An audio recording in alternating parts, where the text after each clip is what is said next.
یہ کہتے ہیں کہ یہ مجھے کسی نے کلپ بھیجی کہ وہ جو اعلان کر رہے ہیں جی کہ اگر آپ نے کسی بھی دنیا یعنی ملک کے مزار پر دعا کروانی ہو آپ ہم سے کانٹیکٹ کریں، کھانا کھلانا ہو غریبوں کو ہم سے کانٹیکٹ کریں، ہم وہاں جا کے آپ کے لیے دعا بھی کریں گے اور مزار پہ کھانا بھی کھلا دیں گے۔ اس طرح کرنا کیسا ہے؟ یہ بالکل ناجائز ہے، فراڈی ہیں سب کے سب، یہ مطلب یہ کہ پیسہ کمانے کے دھندے بنا رکھے ہیں۔ سب سے زیادہ آسان ہے لوگوں کو دینی لحاظ سے بیوقوف بنا کر ان کی جیبیں خالی کرنا، اور ہمارے لوگ اس لیے بیوقوف ہو جاتے ہیں کہ انہوں نے اپنی دین کی بیسکس بھی نہیں سیکھی ہوتی۔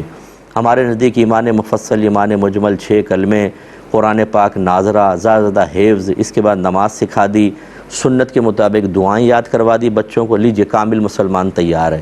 اس کے بعد باقی اور دین ہے ہی نہیں، باقی قرآن حدیث کو چھوڑ دو، وہ غیر ضروری ہے۔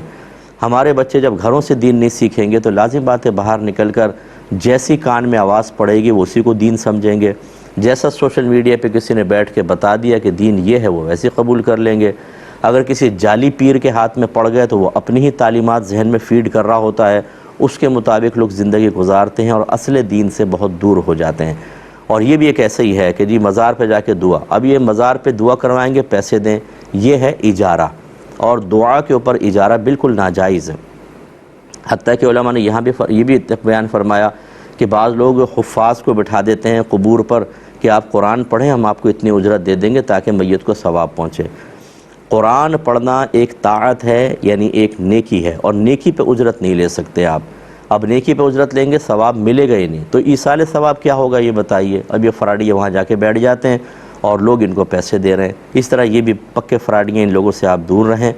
ہاں بعض صورتیں ایسی ہیں کہ طاعت پہ اجرت کو فقہا نے جائز کیا، حالانکہ اصلا ناجائز، وہ اس وجہ سے کہ وہ اگر نہ کرتے تو پھر دین کا کام نہیں چل سکتا تھا۔ مثال کے طور پہ امام صاحب کے لیے، مؤذن کے لیے، مسجد کے خادم کے لیے، جو دین پڑھانے والے اساتذہ ہیں ان کے لیے یہ بھی نیک عمل کر رہے ہوتے ہیں، اگر یہ اس کی اجرت طے کرتے ہیں تو اس کی گنجائش ہے، کیونکہ اگر ہم امام کو سیلری ہی نہیں دیں گے اور کہیں گے آپ فری میں پڑھائیں ورنہ آپ کو ثواب نہیں ملے گا، اور وہ بازار میں بیچارہ کام کر رہا ہے تو وہ نماز کا ٹائم ہو جائے گا، پتہ چلے نہ امام ہے نہ مؤذن ہے نہ خادم ہے، تو سارا کام رک جائے گا۔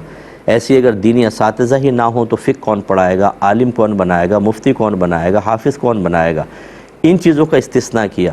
باقی وہی اب حکم اصل پر ہے کہ طاعت پر اجرت لینا حرام اور گناہ کبیرہ ہے، تو یہ لوگ اس قسم کے جو ہیں یہ آپ کو گناہ کبیرہ کی طرف مائل کر رہے ہیں۔ ان کی دعاؤں میں کیا برکت ہو سکتی ہے جو پیسے لے لے کر آپ کو پاگل بنا رہے ہوں؟ ان سے آپ دور رہیے۔